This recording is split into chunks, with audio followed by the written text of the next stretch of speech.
We are joined by Benjamin Bush, the president of Mixed Martial Arts Zambia. How you doing, Ben? I'm very good, and it's a pleasure to be here. Thank you very much for inviting me on your show. Well, I'm looking forward to this conversation. Let's dive right into it. Let's talk about the recent IMMAF African Championship. Obviously, Team Zambia competed there. What were you were there coaching and cornering your team. Tell us your overall impression of your team's performance.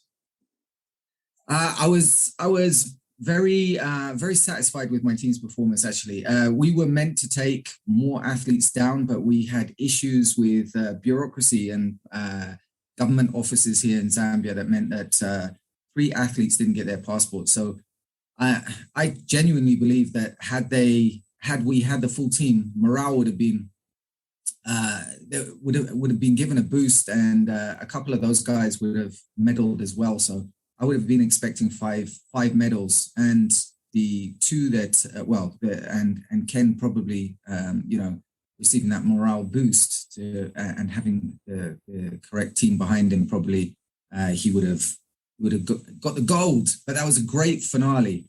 So in all, we had 3 athletes compete. We had Mwawe Nkata, who was a 1-0 athlete.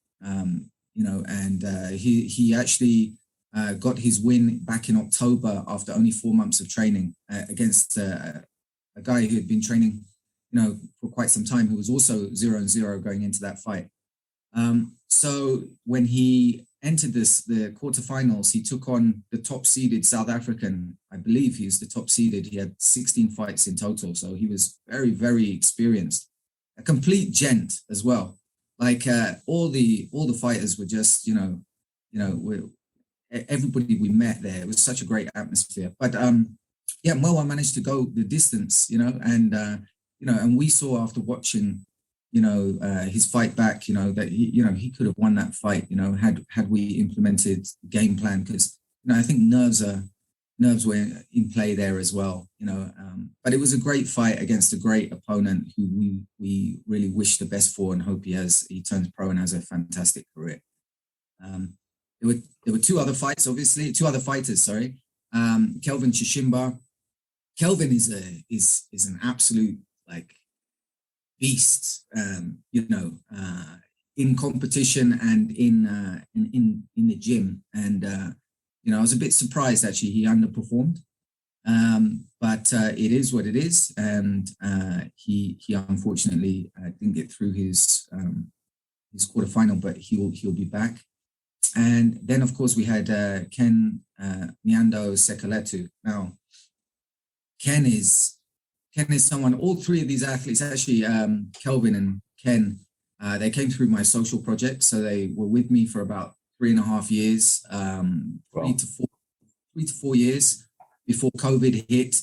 We couldn't get them any fights, and that's partly will probably lead on to the conversations that we're going to have, about the association, because I effectively set up the association to try and give these guys opportunities. So I couldn't get them fights. COVID came along, and they ended up at another gym because the other gym opened quicker. So Ken is just, he's a phenom. Actually, he really is. He's the GFC featherweight champion, but he competed with us at lightweight. That's his natural weight. And he did what he needed to do. He got into an incredible final against Luis Matea.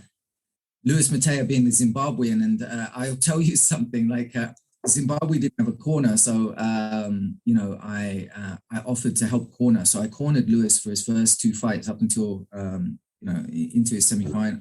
Semi-final, yeah. Right.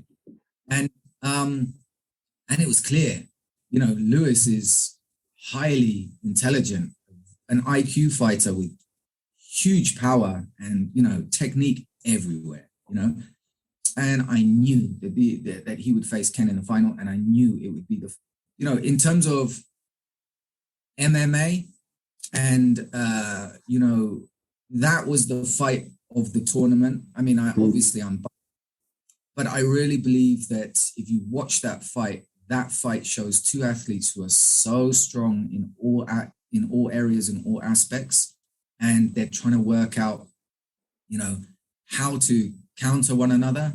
I mean, there was a couple of times where, Lewis went and managed to get a great. He did a Granby roll to get out of a back take, and he managed to use that to turn the tables on Ken and get a dominant position. And I believe in the second round again, he tried the same technique because Ken is very, very good at wrestling. Ken was taking his back, and he tried the Granby roll, and Ken had already made the adjustments, understood the Granby roll, and countered it mid-roll. And, so it's just things like this. I mean, those guys have huge futures. And what I really hope for them both is that they stay amateur and that they go to the Worlds, and that they end up in the finals at the Worlds, because that for me is like the best avenue for athletes, because, I'm probably digressing. You're probably gonna be asking these questions already, but this is great. Actually, I was just going to say, for anyone who's interested in catching the action, you can watch it on IMMAF Live. You can check out the entire tournament. But I wanted to ask you, this is very interesting, because you were obviously there cornering not just your team, but Lewis from Zimbabwe as well. What were your overall impressions of the level of talent and potential at this tournament and in Africa as far as amateur MMA? What can you tell us about the talent there? I mean, it was such an incredible experience. The level of talent is high. Africa is new to this, but there were several people in all categories who would do well at the Worlds. I think that a couple more years and the Africa Championships, everybody will be watching that. Like, okay, right, these are the top contenders. These are the top seed contenders. South Africa and Angola just have such a wealth of talent. They train with science behind them, right. And in Angola, you've got this great camaraderie. The team is like is something in itself, and it's all with sportsmanship. It really is special, and they really have a great federation and association. South Africa, standing. Namibia as well. Namibia came to the table. Mauritius, like us, are new to the game. They did well. Congo, I really think that Africa Championships is going to be the place. Wow. I mean, and the federations that are joining the International Mixed Martial Arts Federation, it is 100%.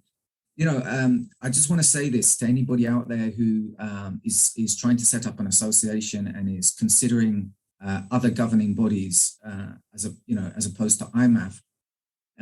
And a lot of the criticism to some degree is because it's difficult to get affiliated to IMMAF.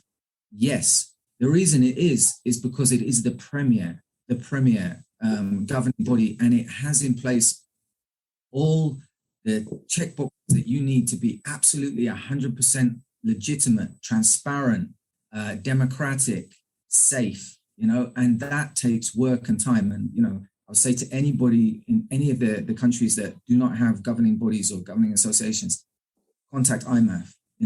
It is the way forward. It is the way forward because they care.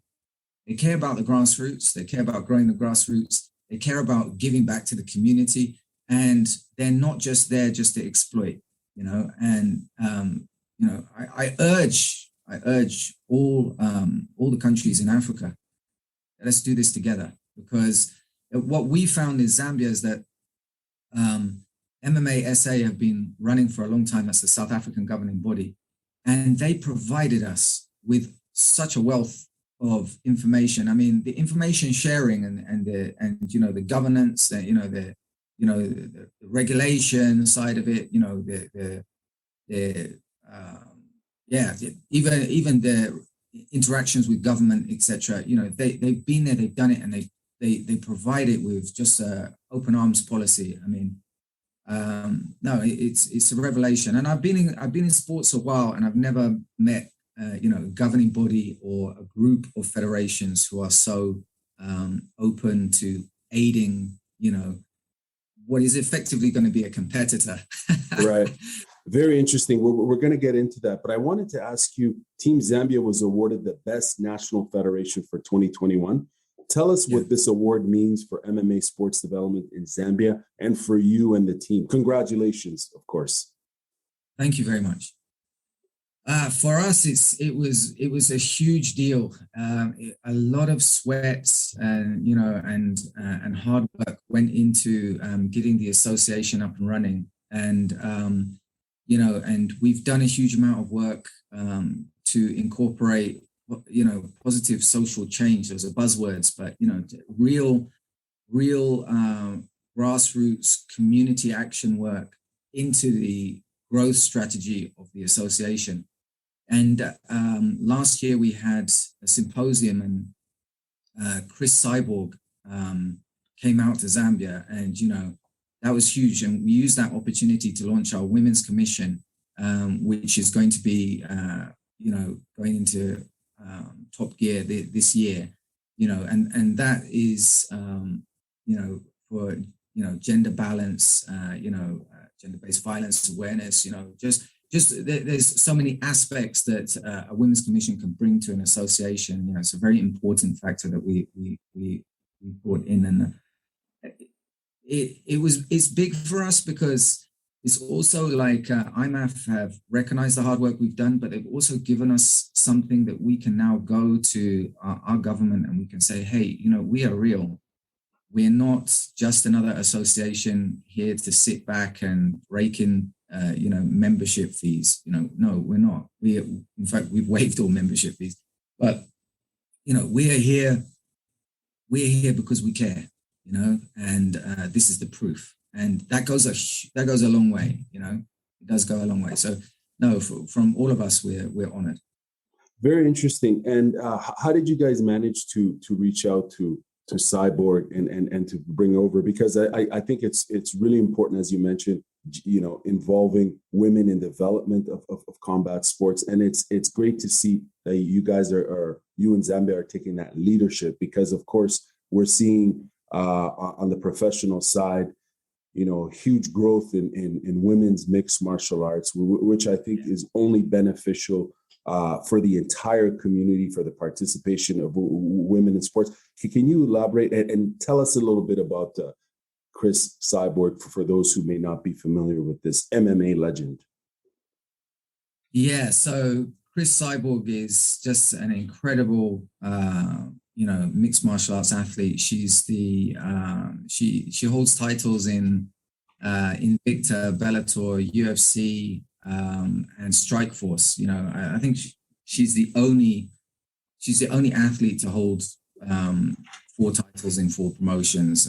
You know, she's devastating. She's been the top of the women's division for a very long time. She lost to Amanda Nunes, but, you know, if she was to rematch Amanda Nunes, it would be extremely competitive. You know, we actually reached out to Juliana Pena as well. I think would have a huge amount of difficulty with Chris, but we reached out to a lot of high level athletes. I personally did. You know, contacted their management. You know, women, female athletes. You know, because I wanted a strong female role model to you know, to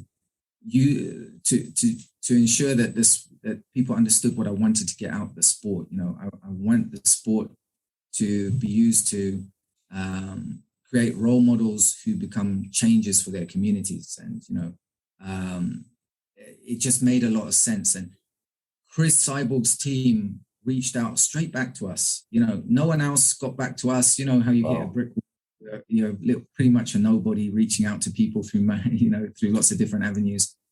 You know, and they reached out straight away and they were like, yeah, we're definitely interested. We'd love to. We want to help. We want to do stuff in Africa. In fact, Chris has a relationship with Cyborg. She trained. She did a few fight camps with Richie Kwans in South Africa, and she's done work, I believe, in Ghana.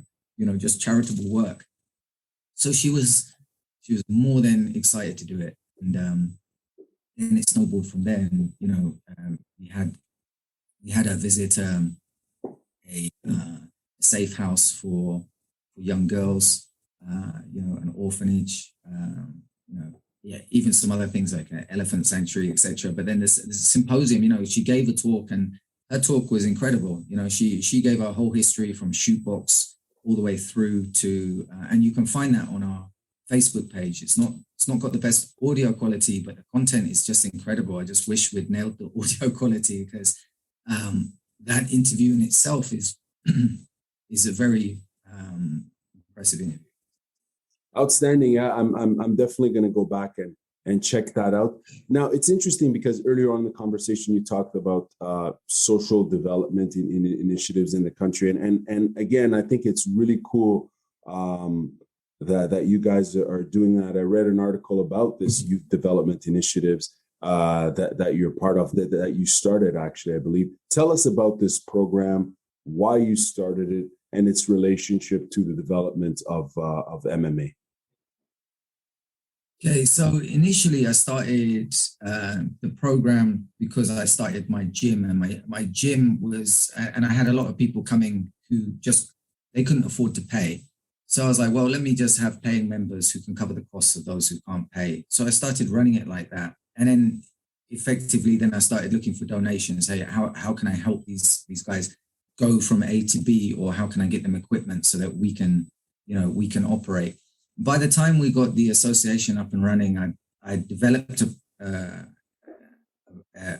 blueprint for a youth development program and a sports development program. So that's really where it is. I mean, it hasn't been rolled out effectively yet, but it will be. This is going to be the year. This will be a game-changing year. And I actually think that sports governing bodies around the world will take notice as to what MMA Zambia does in the next couple of years. I think it's that pioneering. So, effectively what we're trying to do is we use the certification programs of International Mixed Martial Arts Federation and the career progression pathways of International Mixed Martial Arts Federation. But we combine them in such a way that as athletes progress and as athletes move on to get coaching certificates and other training certifications, and are encouraged to take on other skill sets such as social media marketing, etc. So that or small business skills, etc. And they open their own gyms. Then they undertake a course where they learn our vulnerable youth program, which tackles mental health, HIV and AIDS, drug and alcohol abuse, etc. It uses the sport as a metaphor for each of these 12 kind of lessons, so to speak. It includes things such as self-belief. So you actually have kids. Okay, I'm diverting. No, this is great. Please continue. No, this is great. Yeah, so it uses things like the same visualization techniques that I'd have my athletes go through prior to stepping into the cage, so that they, are in control of their nerves. And these visualization techniques, I show the kids in the vulnerable youth program, and then I say to them, look, now I want you to visualize yourself walking down the streets of New York, but you're in a suit and you're going to a high rise, but you own the high rise. These are kids who are, on the streets, hustling, and, right. Have no food at the end of the day, and are dressed in rags, and, those type of techniques to have kids see themselves in situations that they never believed they would be able to attain can help them get there. So this is like a vulnerable youth program. It's a 12-step program. It uses a lot of psychology, sports psychology, but it always refers to MMA. For instance, there's even a lesson on fake news, and how there's we talk about. Fake news is a big issue in for instance, here in Zambia. WhatsApp will come in and someone will share it 1,000 times, and it's something really graphic and horrible, but it's fake. Right. So it can be used, for politics, etc. So we use this the idea of selling a fake technique. So jab, inside low kick, for example, and then we show the jab, fake the inside low kick, spinning back fist, and then we're like, well, we manipulated you, we sold you something that wasn't true, so we could take advantage of you, and this is what is happening. So we kind of interrelate through the sport to lots of different topics. So back to the kind of sports development side of it is when an athlete gets his coaching certificate and wants to open his gym, once he's graded to a certain level, he gets his coaching certificate, he wants to open his gym, then they can come to us and we can subsidize. The idea is that we will be able to subsidize things like equipment, etc., provided they provide the vulnerable youth program to the community, once a week or twice a week or something.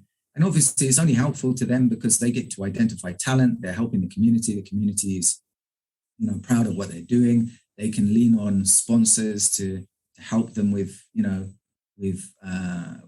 CSR, the corporate social responsibility side of things. And, and it snowballs from there. So we're really trying to create a network, that can rise up and grow, and that can be self-sufficient, and that athletes do not have to just fall back on being competitors. They will be able to set up gyms that are actual functional gyms that are also creating future champions, but that give back to the community. This is really interesting stuff because a lot of the times we tend to, as sports fans, only look at sports as a competitive sport and not look at the whole, the sport holistically in terms of what it provides an individual, as you mentioned, self-confidence, and as well as a community, right? Bringing the community up, being a support mechanism. You hear a lot of athletes in competitive sports say that for them, sport was family for them, right? It was an upbringing, and of course, there's a psychology aspect, there's the skills development aspect, and it's just really incredible to hear that. And I think, as you mentioned earlier on, this could be a model for sports development as far as MMA goes. Maybe in other countries in Africa and elsewhere in the world. I'm curious to know, what's your combat sports story? And how did you get involved in MMA and MMA in Zambia? Okay, so I was born in Zambia, and like everybody in Zambia, we were wild on ninja films and kung fu films. We used to consume a lot of these. We used to walk for miles to go to the rental shop and get a VHS, and then walk miles back, and it had what was written on the side in the tape when you put it in, and you'd be watching Revenge of the Ninja, or Ninja 3, or Drunken Master, or Snake and Eagle Shadow. And so I was always like a huge fan of kung fu, really. And I ended up doing karate here, and then I went to the UK, and I stopped doing martial arts for quite some time. And I was a bit of a wayward teen, so I got I almost went the wrong way. I could have ended up, possibly, spending time in prison and, things like that. I really wasn't with the focus or direction that I needed. And it wasn't until after I came back to London and I started training at Pancrase London, which was Jess Liaudin's gym. Back in 2003, I think is when I started actually training. I found what I felt was, you know, a family, and it gave me focus, it gave me direction. You know, I was never a competitor, but I found what I wanted. You know, I found what I needed, and it put me straight. And then interestingly, so that gym was actually very successful. Jess Liaudin fought in the UFC, I think 5 times. We had a number of fantastic teammates who have gone on to great things. You know, Ashley Grimshaw is now with Brad Pickett at GB Top Team. Brad Pickett was with us when he initially was getting into the sport, when he was at Cage Rage. Just a number of great athletes, Wendell, and you know, some names there on the UK circuit. And we used to go to these competitions, and you'd find, you know, Michael Bisping, Paul Daly, all these guys would be competing on the same cards, you know, and maybe it was in the Circus Tavern in you know, a strip club in Essex or something, in a smoky room, you know, where when a fighter, the opponent fell out, they would say, "Anybody in here want to fight?" And, you know, Wow. those hands up, even if they had no experience. So it was a bit like that. I mean, got some great stories about Lee Murray and people like that as well. But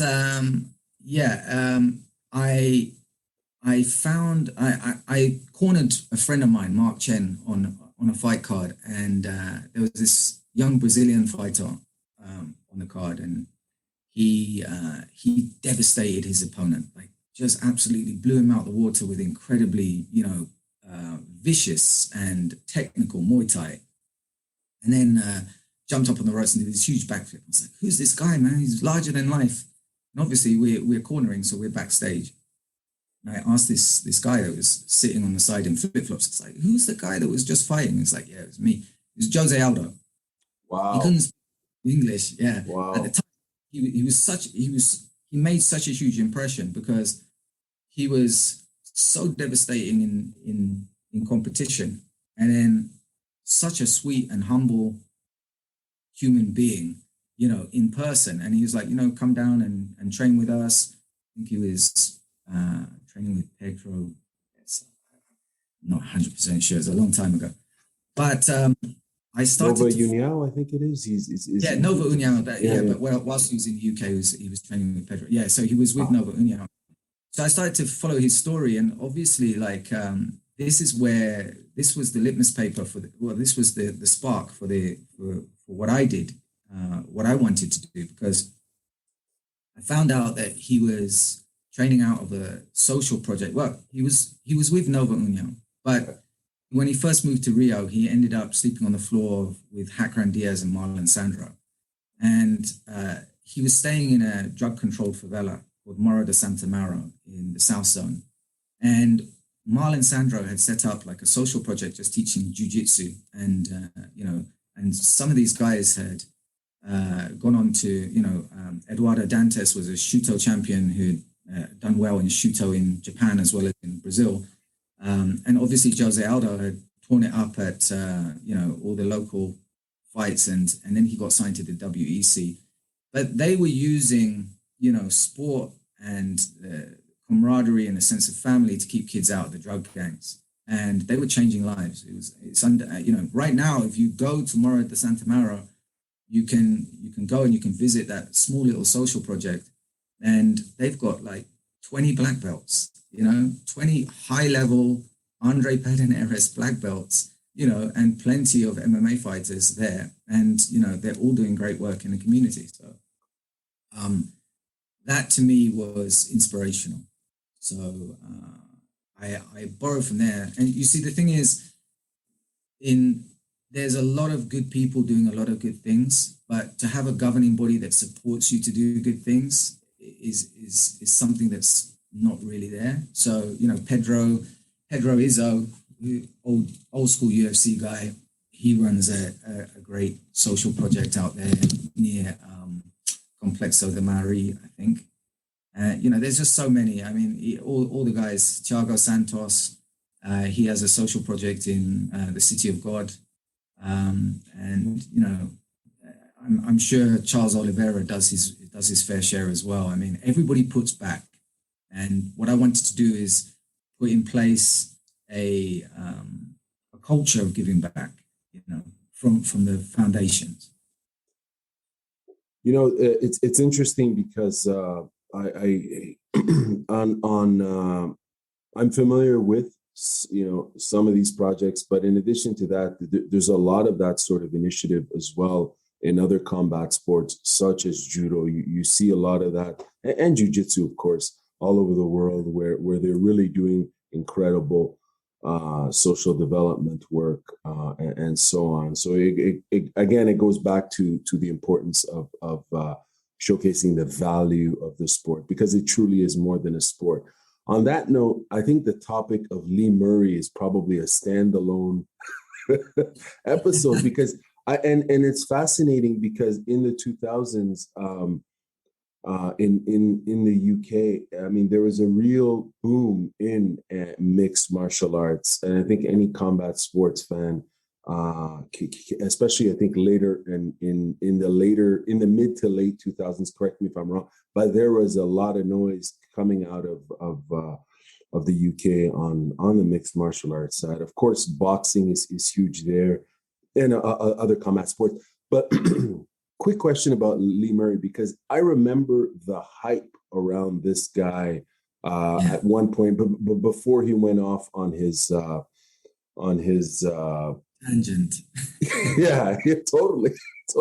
But if, like, the hype in terms of him as a mixed martial arts fight, like they were really hyping him up. And in your opinion, and I'm surprised there's no documentary, Netflix or some other streaming site documentary on this individual, because out of all the characters, and obviously I don't know this guy personally or anything like that, but hearing stories over the years, it seemed like he's one original character.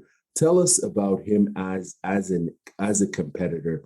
How good was he at that time? Because the hype was really like he was the next big thing coming out of UK MMA. I mean, I think the hype was justified, like he was an absolute warrior, his boxing was just on fire. But he took Anderson Silva to a decision, I believe, like in Cage Rage. I'm pretty sure he took Anderson Silva to a decision at the time when Anderson Silva was tearing up Pride, No, he had all the skills. I mean, he was a bona fide and legitimate street fighter. Jorge Masvidal has nothing on him. No, well, maybe Jorge does actually.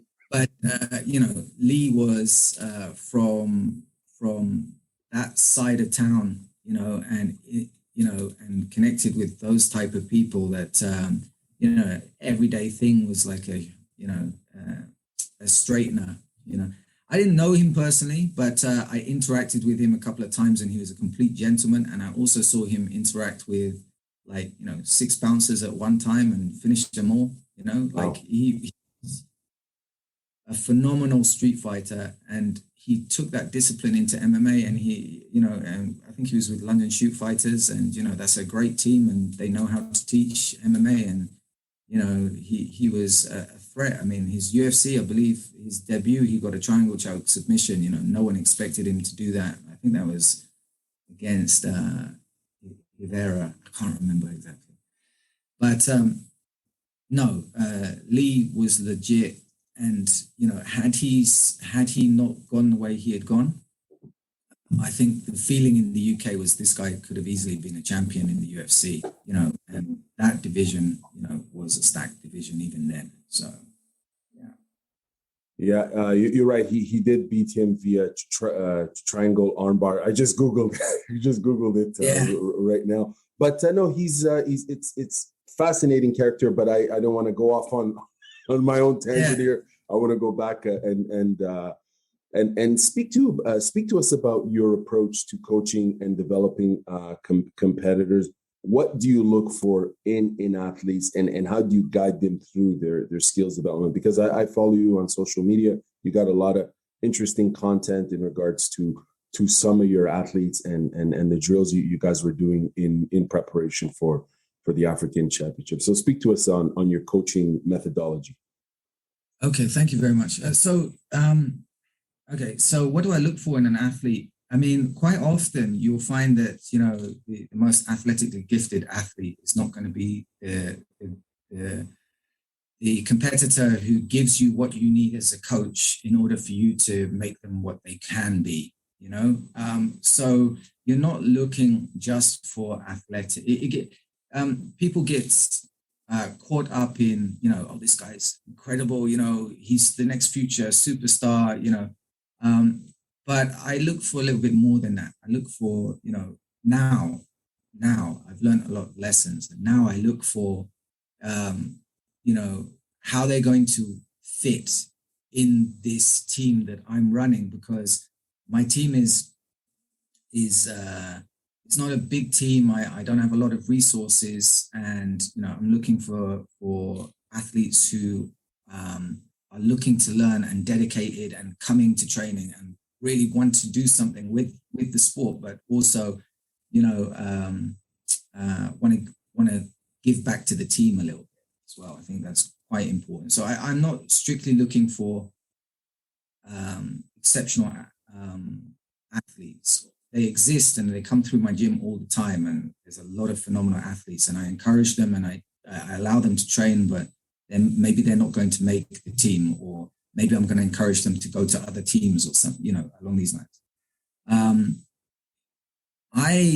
I use a lot of different techniques, but really what I try and do is I learn a lot from what is available to me. You know, I'm not a black belt in jiu-jitsu. You know, I'm not a Muay Thai fighter with 100 fights. What I am is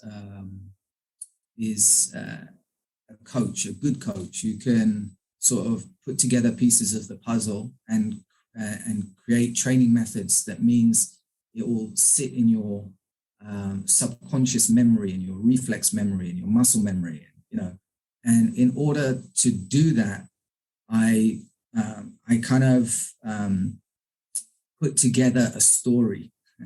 So, you know, I don't do this every class, but I tend to lean towards using this style of teaching where I will teach a technique that flows into another technique. If it's a technique day, I'll teach a technique that flows into another technique. So maybe it's a striking technique, maybe it's a few combinations. Then I'll focus on one that will lead into a takedown, maybe a couple of takedowns. Then it will focus on one, and then it will lead into some sort of control and either a submission or an escape or a sweep or a combination thereof. And then that will be drilled, and then that will be drilled on several occasions later in the week, and then you'll come back to it. You know, I like to put together functional stories, real world, you know, working techniques that lead to something.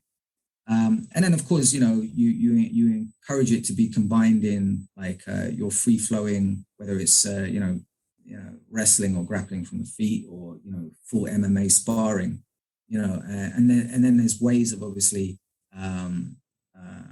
integrating those techniques that are fresh in the memory of the student and sort of having them come out during those sessions, because that's important.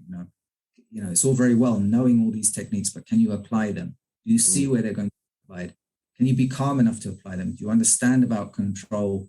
You know, are you going to be able to take your time in a situation that's stressful in order to set something up? Or are you going to be able to fake something in order to set something up? You know, like jiu-jitsu is a game of chess on the ground, you know, and that's the truth. It's human chess, but MMA is human chess with extra stressors. A lot more extra stressors when someone's throwing down and punching on you, or, you know, putting their weight on with their knee. So yeah, lots of different techniques that I incorporate. But what I tend to do is I do look at what other gyms are doing, what other people are doing at the moment. There's ASW in Manchester, which is just an incredible gym. There's Rough House. There's Trojan Free Fighters. There's GB Top Team. There's, you know, there's a wealth of information, gyms who are offering, their expertise and just putting it out there. So, I would be arrogant to think that I know it all and I can't learn from others. So I absorb. Very interesting. I do like the analogy of the storytelling that you speak of, because it's fascinating. It true, like, as a fan of these sports, a fight is storytelling, and when you approach it in that sequence of different chapters, different situations, what can happen here, and you're talking about transition from one submission to another, it's really cool to be taking that outlook and always being open to the innovation of the sport as it moves along. As you mentioned, you're always out there learning and seeing what other teams are doing. Now, I want to follow up on with this question about Zambia, because in terms of combat sports, now, of course, you're the president of Mixed Martial Arts Zambia, and you're involved in the community and in the country. Give us an idea of what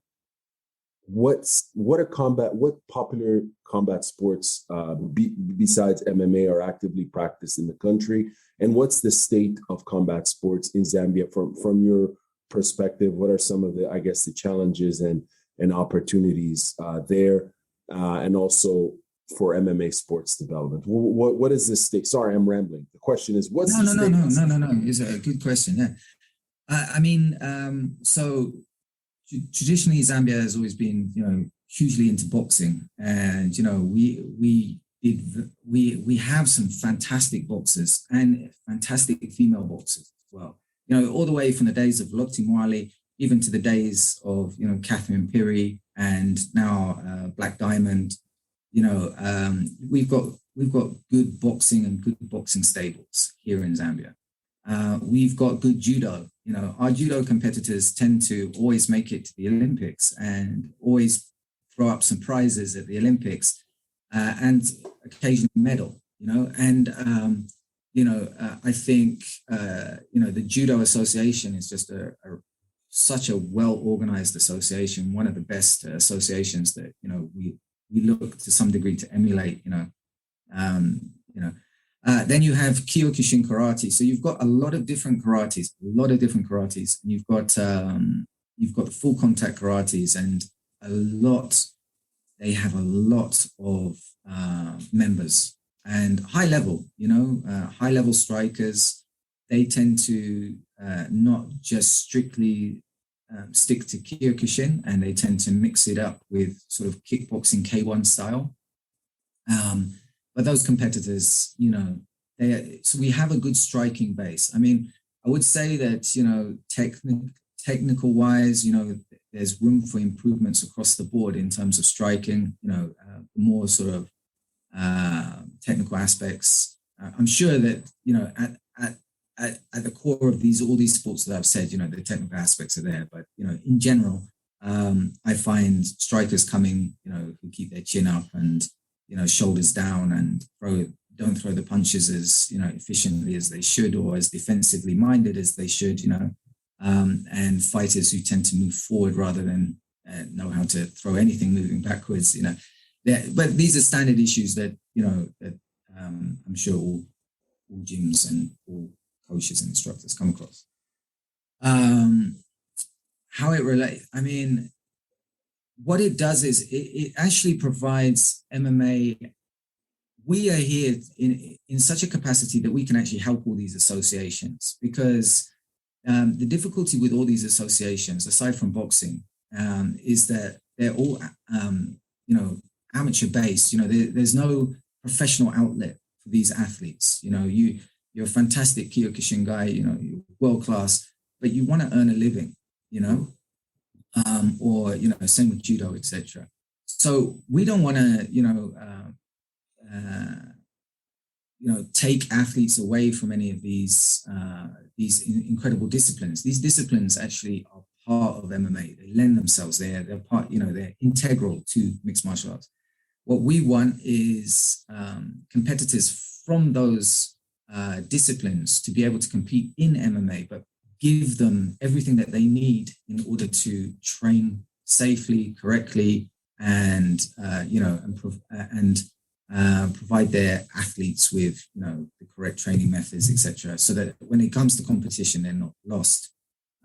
Because still to this day, I still have people come who are like, no, I know MMA. I'm a black belt in A, B, C, and D, but I've watched a few clips on jiu-jitsu, so I've got no problems. Put me in the fight. I'm like, yeah, no, yeah. So we have to get there, but I believe that the work that has been done by these other associations is only going to be strengthened when, for instance, the boxing club from OYDC has an MMA team who are also bringing publicity to that boxing team. The same with judo, the same with kyokushin, the same with dendokan, the same with any of these other styles. I think MMA is here to help, and I think it will. But in all sports development, or there's a lot of politics involved, and you have to make sure that people trust you and understand your objectives, and realize the authority as well that you bring, which we do bring, because we've got National Sports Council recognition and IMMAF recognition, and how that can actually aid them for their own ends as well. Very interesting. It sounds to me like there's a lot of potential synergy in terms of collaboration and so on in Zambia from what you're saying. In terms of the Africa Championships that just happened, what are your, as a coach, what are your main takeaways from this year's championship, and what will you and the team be focusing on moving forward? Because I'm sure there were a lot of lessons learned. Can you tell us a little bit about that? Yeah, for sure. Okay, so I was hugely encouraged. I could see that the athletes, that we took the potential that they had to do better than they did, and I was proud of what they achieved. It would be foolhardy of me to walk away from the Africa Championships going, you see, we're really good. We're going to do just fine. We'll just keep doing what we're doing. No, I mean, there's a lot of adaptions, that I've seen that we can take, that we can start to work on in terms of, control, more to do with control than anything else. Distance control, control of the hexagon, because we were the EFC Institute. Control the fight area, basically. Control on the ground. Not jumping on submissions when they're risky. These type of things. Just all in order, just to come back more mature, I think is what we'll do. And we're going to come back. Hopefully, we'll go to the Worlds. And if we go to the Worlds, hopefully, we'll take a larger team. And when we take a larger team, we will have more of a fight camp. We only had 2.5 weeks to prepare for Africa Championships. We will have like a good 2 months of preparation. And the athletes are also going to get more experience because we're about to roll out the National Amateur League, which again feeds into what I was talking about, because so far in Zambia, there's only been one amateur MMA event, and that's all MMA events in total, one amateur MMA event, one regulated event. And what we want to do is put on regular, monthly events that lead into a national selection and that engage the entire country. But we have to take baby steps. We can't just jump in there. And we want to encourage promoters as well to put on events. The problem is, as is the case with anywhere, promoters want to put on, events without understanding anything to do with the safety of sport. So right. You also sort of talk them through and work them through all the aspects and the costs. Hey, you can't just do that. You need medicals. You need post-fight medicals. You need ambulance crews. You need the fastest route to the hospital. You need, But we're getting there. We're getting there. Very interesting. So there's a possibility of running one event a month, so 12 events a year. Wow. Yeah, we're working towards that. Right. The first is slated for July, and then we're going to do it bi-monthly, so every 2 months for the first 6 events. And then after that, we want to do it monthly, accepting any IMMAF, big events that we need to plan for. And we also want to hold effectively an open, which would be, like a few hundred competitors over 2 or 3 days with more than one cage. But we have to work our way there, because the difficulty that you have is not having the right officials or the right, managers, event runners, basically, event management. And the officials, we need our officials to be IMMAF certified if we want to officiate a amateur event where the results actually matter in the IMMAF scheme of things. And for that reason, we've had a couple of referee and judging seminars and workshops, but we still don't have a certified ref. So we're hoping at the next event, we'll bring in MMA South Africa, and we'll get our ref finally accredited. And that will be a huge step for us. And I think all associations in Africa, that's exactly what they need. They need to have IMMAF certified refs for their amateur development. And then, they can start to do their events and move towards the bigger picture. Fascinating, because the scope really is more about developing the entire ecosystem, right? And not just the fighter, but everything around it. Now, I have a few more questions. I really appreciate your time. I just wanted to know what, in terms of COVID, how did COVID impact sports development or just activity in your country, particularly in your sport, MMA? How did COVID impact it? Well, it was completely devastating. I mean, for me, it was incredibly devastating. I was, like I said, I've been running this social project and I had to shut it down. And actually, government mandated that all sports facilities close completely.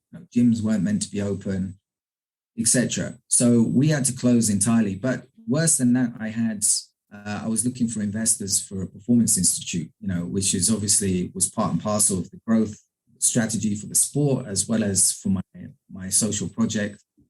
And, COVID came along and wiped the slate clean in terms of investors. We were about to host an event, and that event would have had a pro main card, international main card, and the first amateur card. Basically, COVID set us back a good 24 months, more. So no, it's been devastating. But I think as we move forward, we are learning to live with COVID, and interestingly, the sport is helping to encourage athletes to get vaccinated as well, because there's a reluctance to get vaccinated in a lot of the communities, because there's a lot of disinformation about vaccinations, that your DNA will change, these type of things. But then if you want to go and compete and you want to travel and you want to go to South Africa, and you're vaccinated, it's so much easier than having to pay what is, a month's wage for a COVID test every time you travel both ways, Right. So slowly, I think, the sport will actually encourage the uptake of vaccinations, etc. And the sport will also encourage the correct protocols for gyms, hand sanitizer, temperature checks, etc. So I think we're getting it, but definitely it was devastating. It really was. Yeah, I can imagine, and obviously we wish you all the best in as you scale back up and you put on all these events, and you know what I mean. I would imagine it takes a lot of effort and a lot of work, but you know you guys are making the magic happen there as far as MMA sports development. What are your thoughts on IMMAF and how they're developing the sport in Africa and worldwide? Well, what are your thoughts on IMMAF? I think they're doing an incredible job. I really do. I think, they're learning about the continent as well as they go, and they're adapting. And with those adaptations, they're providing more support. It's very difficult here, in Africa in general, to get the support or funding you need from government, for example, to get moving, until you've got, basically the process has had to adapt slightly. But what they offer in terms of, resources and support is second to none, as I said earlier. It really is. Development of the sport, I mean, on the African continent, the fact that I can now reach out to Angola, the president of Angola, arrange a competition in Angola, go down with my fighters, and likewise they can come here, and same with Zimbabwe and Namibia. And as we grow the IMMAF family, it's only going to open the doors for more opportunities for athletes. The issue of funding, though, is an endemic issue in Africa. It's not the same as in other. I mean, I know that even our European partners, they struggle if they have to go and they have to cover flights and they have to cover accommodation, but it's a different kettle of fish here, So working towards that type of support where you travel to a international meet and those type of costs are covered, that's the way forward. And I think we're all on the road to those goals.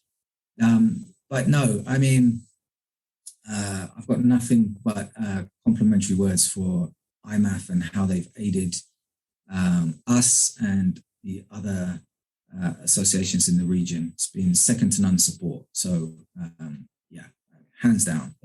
Any country in Africa should be reaching out to IMMAF.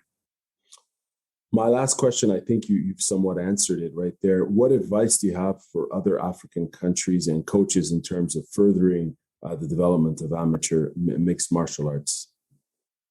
Right. Okay. So twofold. First of all, to anyone who's considering setting up a federation, get your house in order. You don't, first of all, you are going to have to do a monumental amount of work. So embrace it.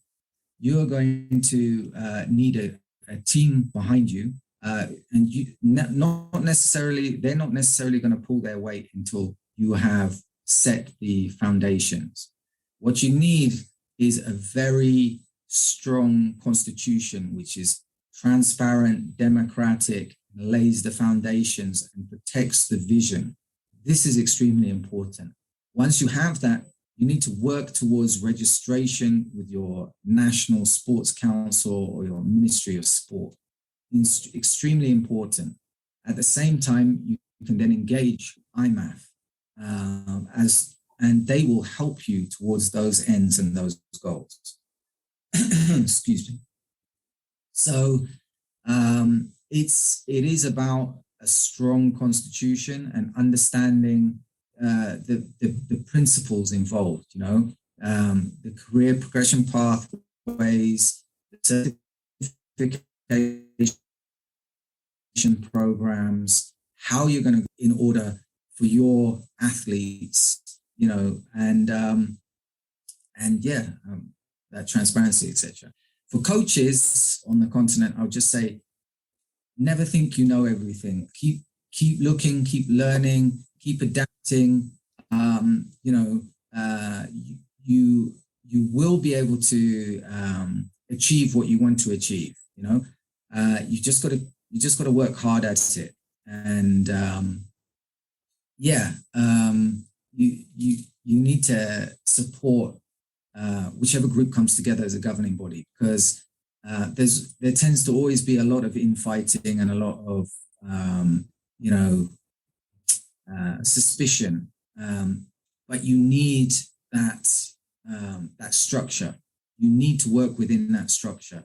So you support the association that is looking to affiliate with IMMAF and the National Sports Council. They will be guided by IMMAF, even if you don't necessarily, even if you're suspicious of some of the people at the top.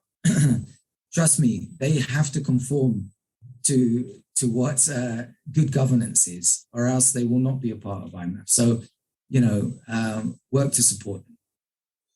That's some excellent advice. I just want to thank you again for this great interview. I'd like to know, where can we follow you online? And if people want to reach out, how can they reach out to you? Thank you very much again. I appreciate your time and your effort here. And I think your channel is really interesting. And I'm looking forward to cross-promoting and working with you, because I think what you're doing is fantastic. Thank you. So you can find my team is called Ulemu Fight Academy, which means respect. So Ulemu Fight Academy, ULEMU.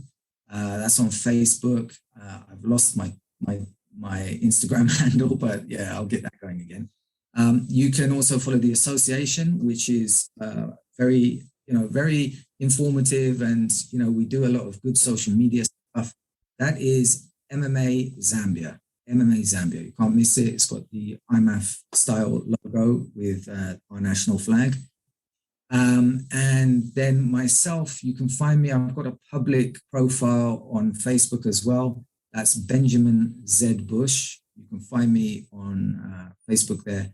And I'm on Instagram with my personal Instagram, which is Ben_Impanga. Impanga means bush in Nyanja as well. So you can find me there.